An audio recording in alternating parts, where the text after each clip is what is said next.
Todd really did me a favor here a couple of weeks ago when he asked me to speak, and this was his deal. I'm supposed to speak 2 weeks, but I'd a lot rather hear you than me. I said, me too, so I'll do it.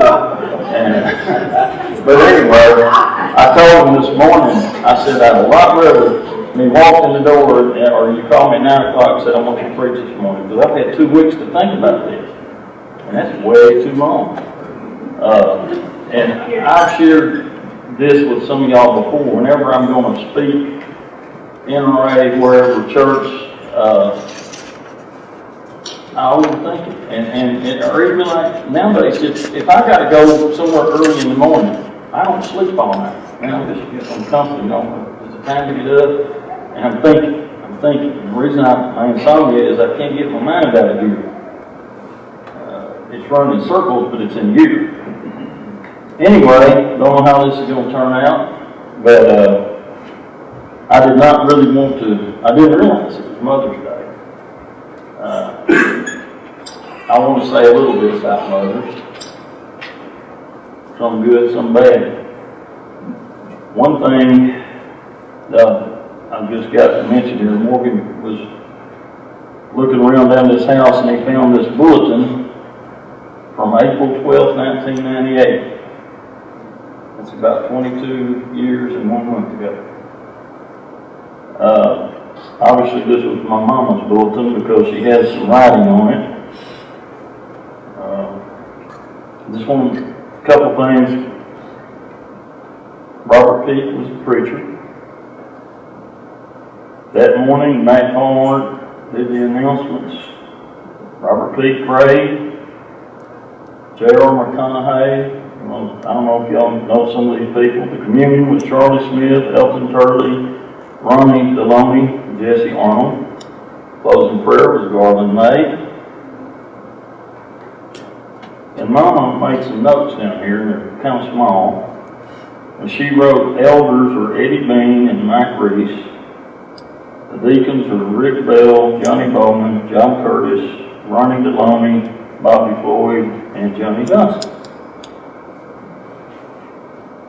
And she, I don't know if she came up with this or the quote, but she wrote, grandchildren are your rewards for not strangling your teenagers.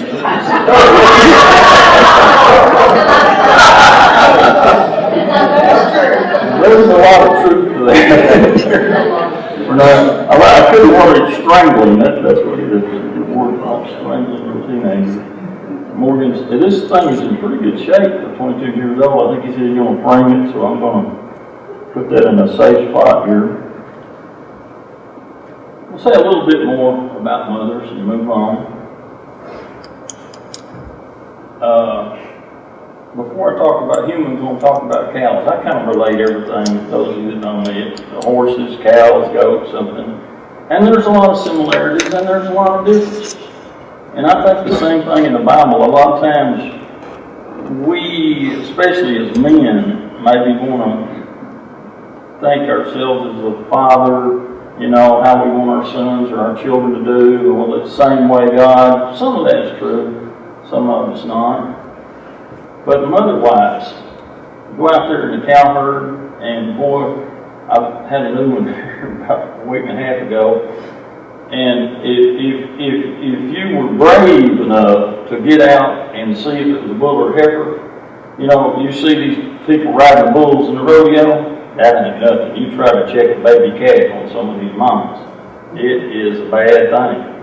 And you can get your car dented up real quick if you're lucky enough to get back in. Some of them, I mean, for the moment that calf hits the ground, it's all about that calf. I mean, it's 100% calf care. Then there's others that will just have a calf and walk off and never even, you know. That's kind of normal for a heifer sometimes, but for a cow that sets several calves, we've had that happen this year. Weird. It's not natural for a mother to leave a child or a mother to leave a calf. And you can watch some of them give more milk than others. They have a better, healthier calf. I'm not going there on the women, but on the cows, that's just the way it is, you know. Some of them are better mothers, physically. And then I guess the getting after stuff, a coward or a person that's trying to, that's that physical, emotional, both, they will get you some of it. And like I say, some of them just don't care. Unfortunately, that's true of people. I know it's true because I've seen on TV and Facebook, Jenny. She says if it's on Facebook, I can't believe it. I believe it. You know, I kind of take a combination of TV and Facebook. That's what keeps me so well informed. But we've all seen it. We've seen it in the news. We've seen it on SVU, you know, all those crime shows where a mama will have a baby and maybe throw it in the trash or leave it in the shoebox on a church step or something. That's not natural, is it? It doesn't seem like it to me. Don't care anything about it. All these people, this big fight going on, I know you've seen it. Don't even want to let them get born. Want to kill them before they're born. I don't know how you feel about that, but I bet most of you are against that. I know I am, but I told you that I'm trying not to get into politics. It's hard not to do. But in the other mothers, I was blessed. My mother, a lot of you didn't know her. She was real quiet, meek, I guess is the word. Of course, around my daddy, that's why she kind of had to be. He talked most of the time, and he laid down the rules. She was a very godly woman, but boy, she took care of us. She took care of kids, grandkids, friends, neighbors. She was a good mother. A lot of y'all's mothers, I know, were good mothers. And some are better than others. I mean, let's face the fact. And one thing I was going to bring up here, we want to quote it being from the Bible, but it's not. All men are created equal. You know where that came from? The Declaration of Independence. Thomas Jefferson said that. And then Abraham Lincoln drew on it in the Gettysburg Address, he quoted. Well, and I read a bunch of stuff just this morning, a lot of people on Facebook. But, you know, we want to make biblical things out of things that's not. You know, what's the other one? Cleanliness is next to godliness. Doesn't say that in the Bible. So I'm allowed to be dirty, okay? But on this equal deal, spiritually, yes, we're all created equal. Racially, however you want to look at it, all our souls are the same, and they're all equally important. But were we really born equal? The Bible even talks about some of us have talents for praying, some have talents for singing, some have talents for preaching. We all have different talents. And sometimes, no matter how much you want to develop something that's not a talent, it just doesn't happen for you. You know, I loved basketball. And I played hard, and I practiced hard. I loved it. Me and Bob Jack used to play together. By the way, he's older than me. But when neither one of us went pro, did we, Bob? We liked it. We had a good time. But I don't think we could play with Jordan or Larry Bird. It just, just wouldn't happen. But I tried. I practiced hard. I wanted to. And we may have, the Bible talks about these spiritual talents. You know, let's say I want to be a preacher. I just may not have the talent, no matter how hard I try.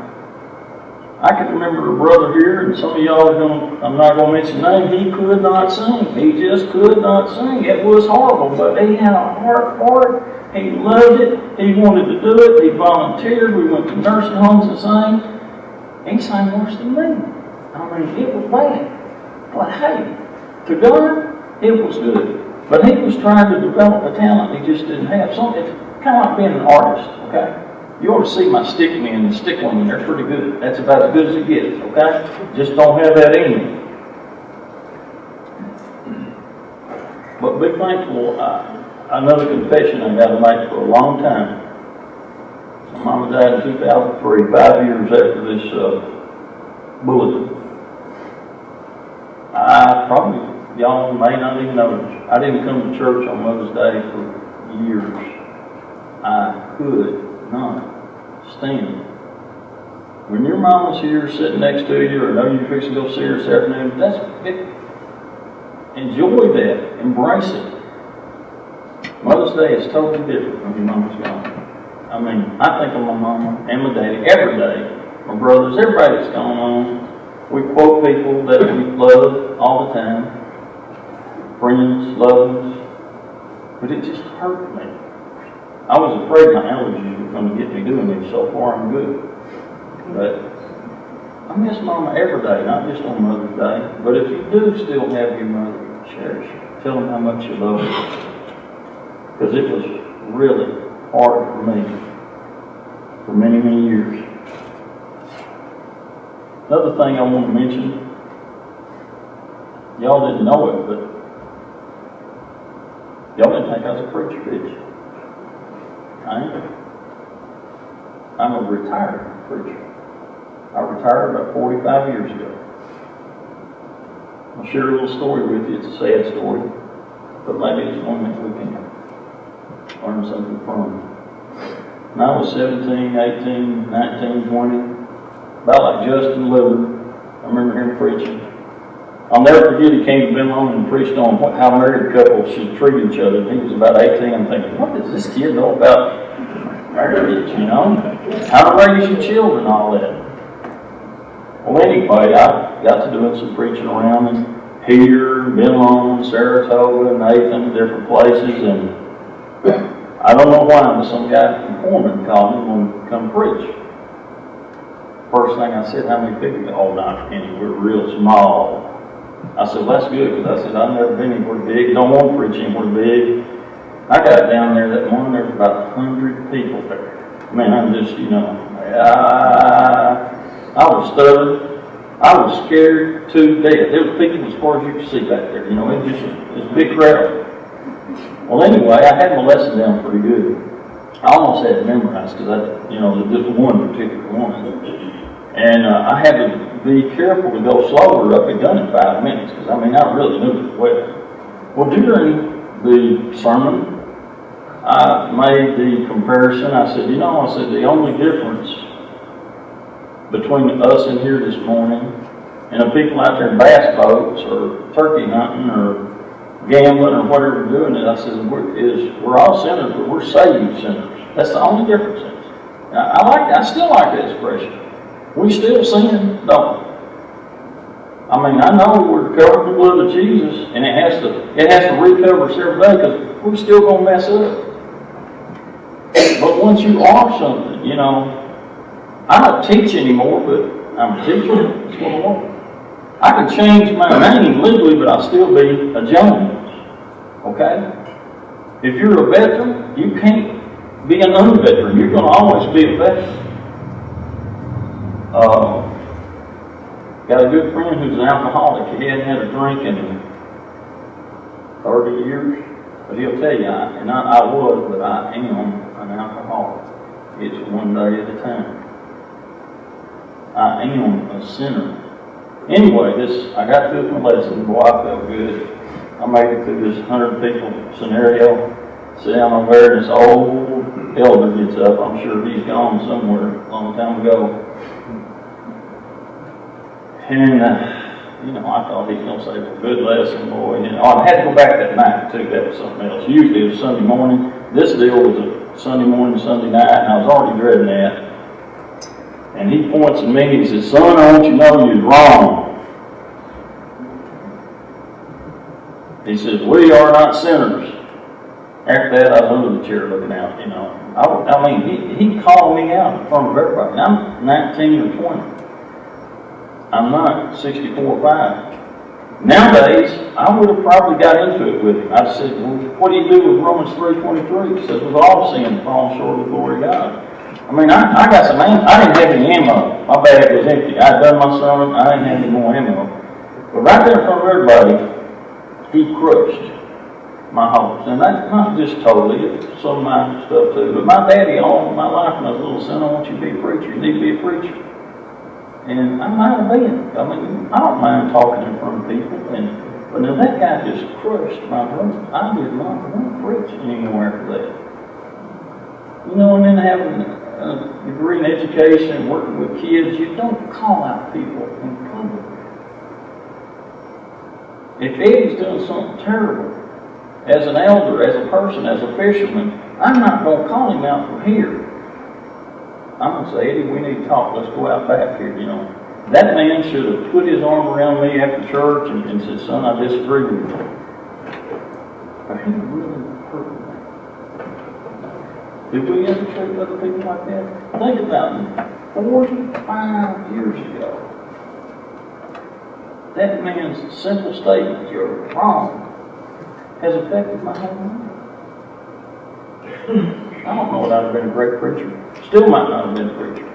But a young person, it doesn't take much to really encourage them or discourage them and change the future of their whole life. I've got so many things. I don't have many notes. This is all I've got. You know, that's about 10 hours worth. Oh yeah, did somebody set a timer? I want to quit at 3, whether I'm through or not. I've got so many different things because I've had all this time thinking, you know. I've been laying at night preaching. Boy, if I could have just had a video of one of those sermons, we could have played it and y'all would have been happy, we could have went home.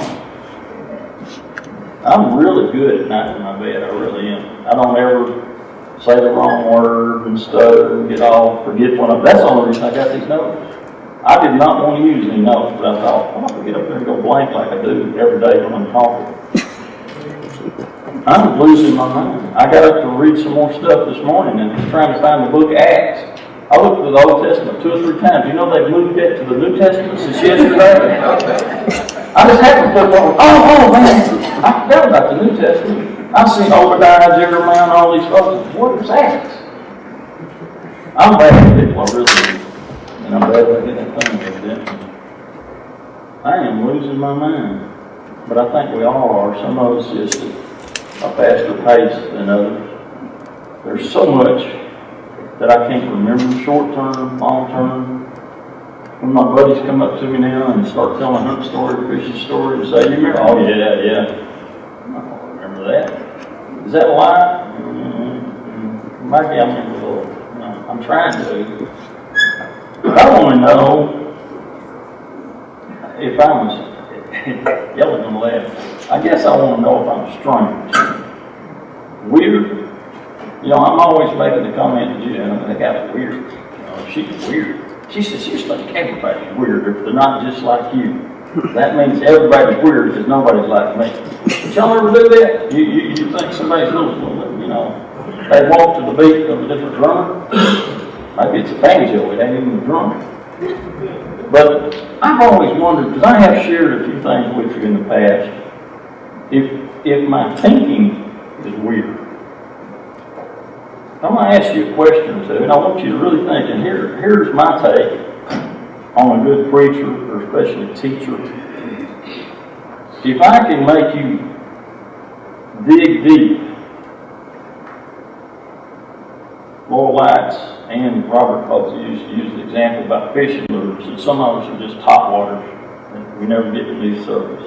Some of us run a little bit, and then there's deep divers. In God's Word, we need to be a deep diver or worm on the bottom. You know, we need to think of some things.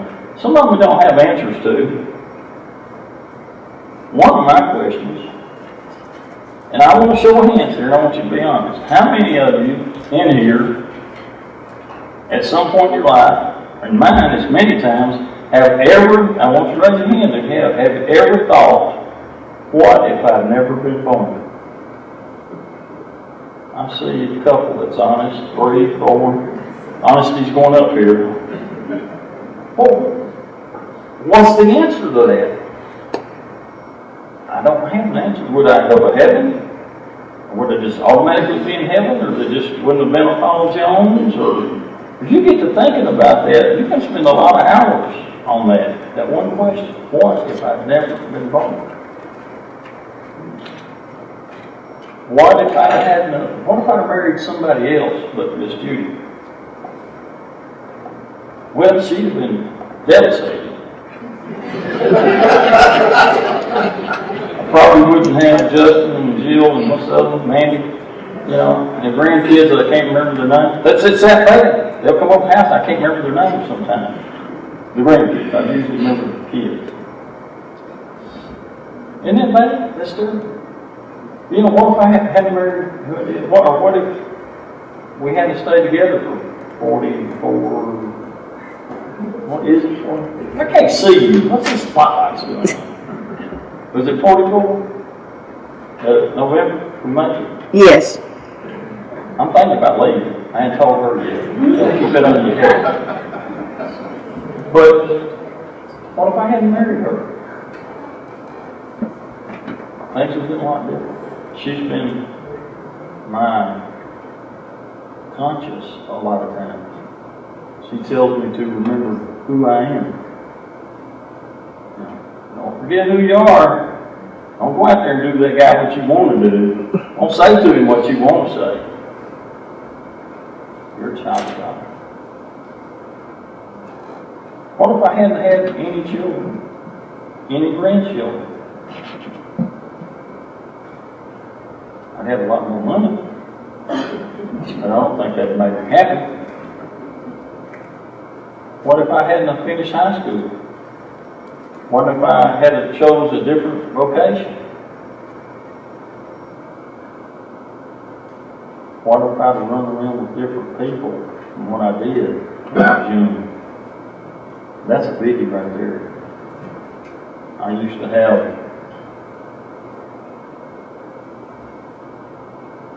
a person in my life that used to tell me a lot, you need to get better friends. Your friends are all wrong. You just need to get better friends. And I've always heard the expression, you can see yourself by looking at your friends. You ever heard that?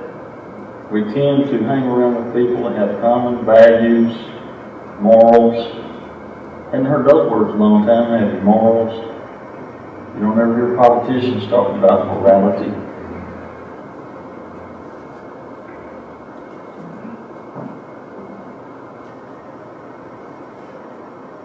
But I think deep thinking is important. I think we need to question things. Like I say, sometimes there's not always an answer to that. That's one thing I like about teaching math. It was a process. You know, in history, you learn this is happening on this day. History doesn't ever change. There's no process to it. Math is a process. How to do long division, how to use the quadratic formula, how to find the volume, how many square inches is in a cubic yard of concrete. They're processes. Step one, step two, step three. What about Christianity? It's also a process, isn't it? When you first become a Christian and you're buried in baptism, chances are you don't know a whole lot about the Bible. You don't know all about taking communion once a week and how to help. You don't know all the things that's in those epistles, do we? We learn that. It's a process. We go to class or we're in adult class or whatever. It's a process. Processes are easy. To me, they're easier to teach than facts. Because facts is just, you just got to store them up here, and if you can't recall them like me now, boy, I'd hate to have to do the quadratic formula right now. I'm going to be real honest with you. I remember the name of it, I have no clue how to write it down, but I remember there was such a thing. You used it to solve equations. But I hadn't done that in 30 years. The expression, if you don't use it, you lose it, I can tell you mathematically that's real true. I have trouble subtracting in my checkbook now. You know what I hear about once a week? I heard another mistake you made in a checkbook from somebody. Okay. You know he was off by $1,000? Well, no. Which way? Was it good or bad? 50-50 chance there. Another thing that I've thought about a lot, and this is thinking again, I'm not going to ask you to raise your hand because I'm afraid I think everybody in the building would. Maybe not. But a expression I got to hear a lot when Trump was president, quid pro quo. I think that's how he said it, quid pro quo, right? I hadn't heard it before. Never thought too much about it. Didn't, I kind of had to, I think I probably asked Judy or somebody, what the heck is a quid pro quo? I can't even hardly say it. I wonder, could I do that? Yeah, found out I could. I've been doing it for a long time. You know who I've been doing it with? God. I can remember being young. Lord, if you'll just let me get this job, man, I'll be a lot better Christian, I'll go to church more, I'll try to teach class. Just let me get this better job. Or just let me get this raise. Or let me get this new truck that we really want. And I'm making bargains with God. If you'll do this, then I'll do that. That's a if-then conditional statement. I taught that to John. Remember that. Here's the condition, then the conclusion. If this, then that. Anybody else ever done that? Now, I'm glad to say I've spiritually matured some. I don't do that as much as I used to.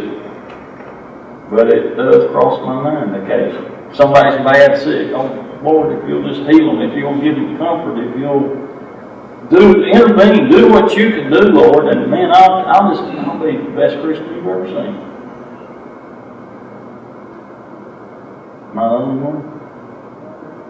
Maybe that's strange thinking, but I think most of us has at least crossed our mind, or if you're like me, you've got a whole lot of them quid pro quos over there in that column.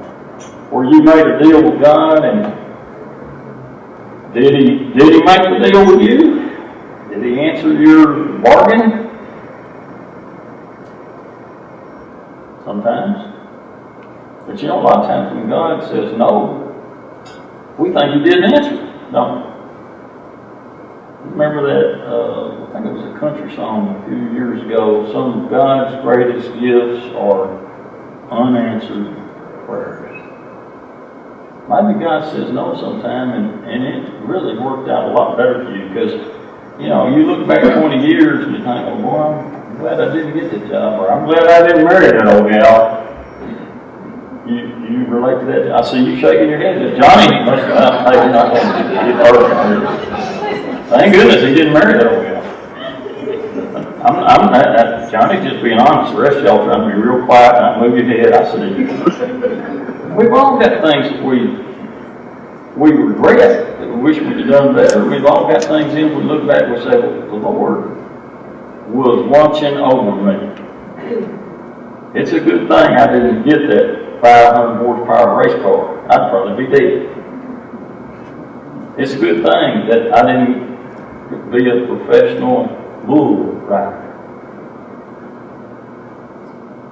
I do some professional bull stuff, but it's not right. Okay? That was old y'all's head, wasn't it? I understand. But I really think that trait in us is immaturity. Because I feel like now that was very immature. I'd like to say I'm trying not to do that anymore.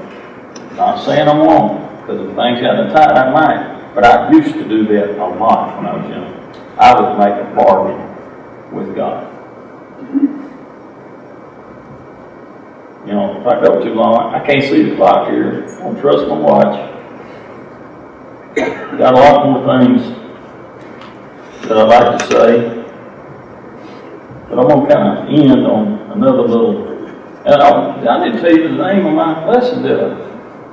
It's Extremely Random Thoughts. That's the name of it. Not just random, but extremely random. My daddy used to preach. He preached here. He had bad circulation. He'd sit up here in a chair with his feet in another chair and preach sitting down. It had been long in different places.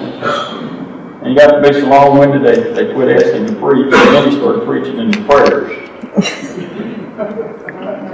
My wife reminds me of that a lot too. It's just a prayer, it's not a sermon. Wind it up, you know. And I mean, I'm serious. He would say a prayer, oh Lord, I wish I'd have seen that TV show last night. That had such good Lord. He just go on and on. But he meant what? Well, part of my audience is leaving. I guess I'm losing attention here. I'm going to say a couple other things. And Todd, I told you I was going to get you back. Vicki, you're off the hook. I was going to use you if he wasn't here. We're going to have a little funeral this morning. Todd just died. And you got to be quiet. You're dead, okay?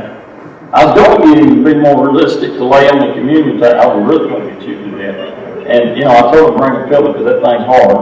And we play like it's a casket. Just like we're going to play like he's dead, okay? We make this quick because we don't think things start stinking. A lot of times at funerals, I have used, I've seen used. We say, here's old brother or sister so-and-so, this time it's old brother Tom. If you had to use one word to describe him, what would that word be? I want you to think about this morning. I'm really picking the Todd here. I want to preach it. Okay? One word.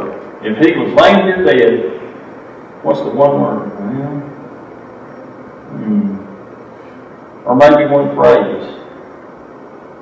Would it be, man, he's the best horse teeth doctor I ever knew.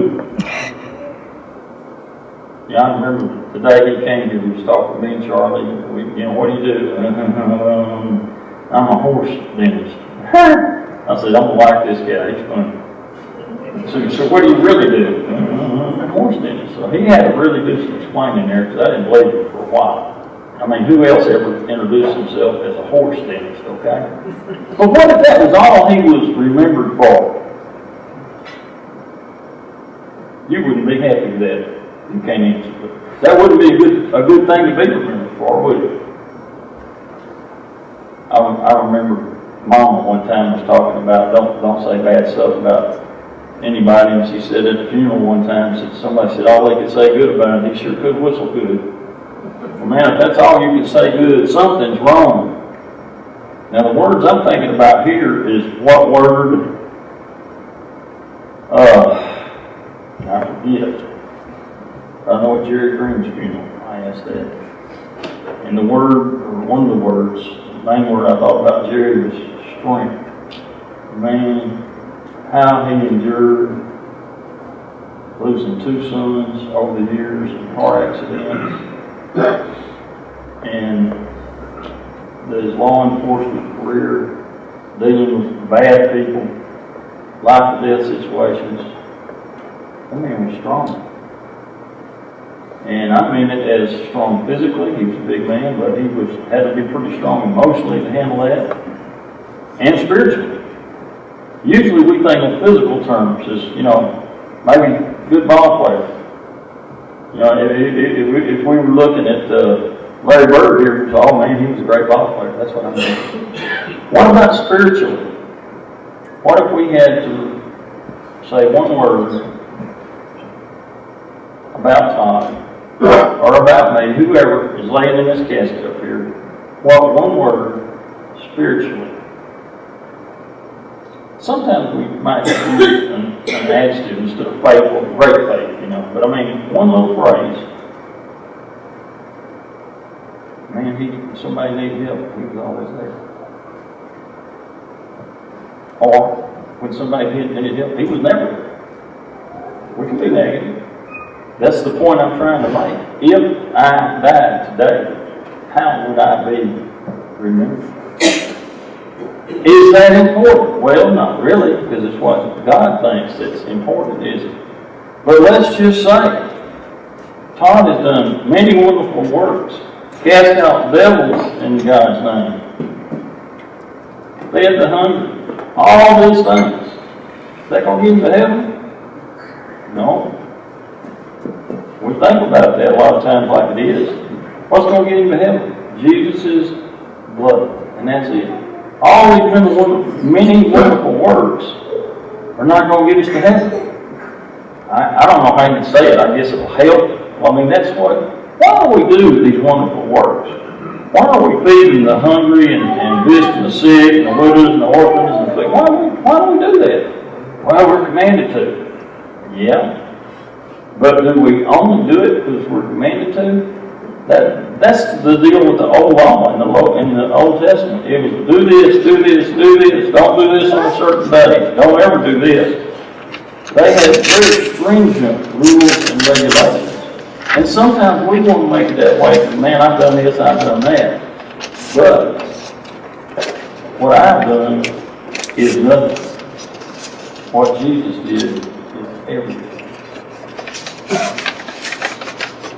And that brings up the big question for me. And this is a question for ourselves. And I think it's a question that God's going to ask. What did I do to people of what did I do for people. But that's how we're really going to be remembered by each other here in this building, by our families. Oh, there's old Uncle Bob, man, you know, he never came to family reunions, he wasn't very sociable, black sheep of the family. Everybody's got one. We've had 2 or 3 in ours. But spiritually, will you remember what you did to people? Man, he'd get in his face in a heartbeat. Is that the kind of reputation we need? No. It's like, man, no matter what happened, that guy was always calm, collected. If somebody needed a little money, he gave a little. They needed some groceries, some gas, he took care of it. It wasn't what he did to people, it's what he did for people. I got a lot more I'd like to say, but I'm not going to go much further with this. We're going to have a resurrection. We're going to bring Todd back to life. Feel better now? Oh, I forgot to tell you, hold your breath. You didn't hold your breath, did you? We got to redo this. We don't like talking about funerals, do we? I can remember my daddy when I was about 14. He was in pretty bad health. And we had the talk, and I'm not talking about the birds and bees, but the talk about dying several times. And let me tell you what, when you're 14, you don't want to hear your daddy talking about dying. I mean, that's just, Daddy, I don't want to talk about this. He said, son, we've got to talk about it. He said, well, I've still got my right mind. He said, one of these days I want to get doty. That was the word, D-O-T-Y thing. Doty, like, you know, I'm going to lose my mind, like I'm doing this. I understand how he felt. I'm doing a lot of things he did. I'm getting lost now in places I've been all my life, especially at night. I don't like going out in the field anymore. I forget, I can't tell which field I'm in. That's just part of growing up. That's what Uncle Jim used to say, it's part of growing up. So is dying. It's part of growing up. It's part of that process of spirituality. I don't want to die. What, you don't want to go to heaven? You got to die and go to heaven, don't you? How many people ever went to heaven without dying? 2? I never forgot their names, but I remember there was 2. Enoch, right? It was said of Enoch what he walked with God. Who was the other one? Elijah. One of the Eli guys, I think. I told you my mind's going. That's in the Old Testament. It's not in the Acts, by the way. Isn't that a wonderful thing, too? Another thing I didn't mention about that funeral is your epitaph. I've thought about that a lot. Wouldn't that be wonderful? It's on the front side, back side of that stone. It just said, he walked with God. Man, how powerful is that? And the point today is, that's the way we're making memories with each other. I used to tell kids at Bible camp, think about what you're doing when you're 13, 14, 15, 16, because you're going to live that the rest of your life. You are making memories, everything you do. I've got some from that time period that I can't get rid of. I know I've been forgiven of them, but I still think about them. I still feel guilty, and I feel guilty about feeling guilty, because I know God forgave all that a long time ago.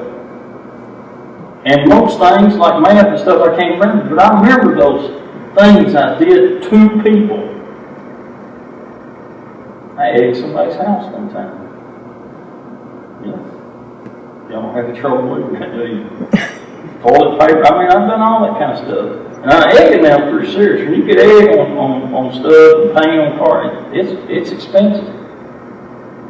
I still need to apologize to a guy. If I ever see him again, I'm going to. But I did that too. And I'll feel a lot better once I get that done. But what's that epitaph? Isn't that a shame we don't get to write our own? I'd go ahead and buy a tombstone, have it done so that it wouldn't be a mess up. I don't want you voting on my epitaph, did you? You hear that, Judy? She has no input. I want it to look good to people, don't you? He was a great pastor.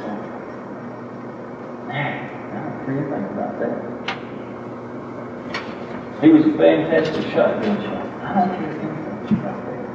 But to say that he walked with God, God was his, not co-pilot, God was his pilot. If God's your co-pilot, you need to switch seats. He needs to be the pilot and command. Going into that, but I hope you'll think about these things. As I tried to say earlier, don't know if we got it out or not, but it's making you think. That's what a good teacher or preacher is. If I can make you go home and tomorrow morning when you're standing in the shower and you think, you know, what Paul said yesterday, I wonder about that.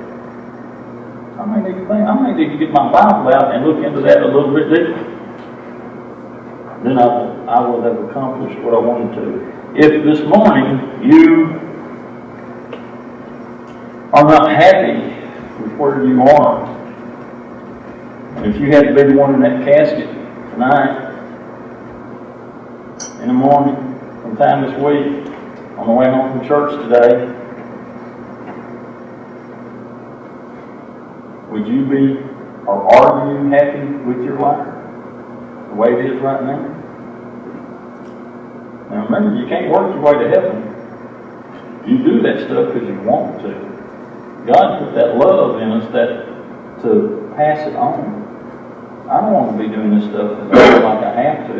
And I did years ago. I can remember people calling me, man, you want to go fishing Sunday morning? Oh, no, I got to go to church. And now I say, shoot, no. I'm going to be at church with my family. People that love me.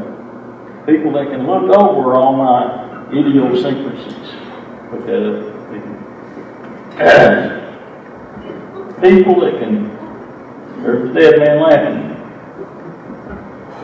Isn't it wonderful that God gave us a little bit of sense of humor, though? I didn't want to be an entertainer up here this morning. I just wanted to make you think. But sometimes a little bit of humor, don't you know God laughs at us at some of the situations we get ourselves into? I feel like He's got a sense of humor just the way He made us. You know, we're pretty weird when you start looking at us. Physically, emotionally. Some of us wear emotions on our sleeve. Man, you say the least little thing, I'm upset.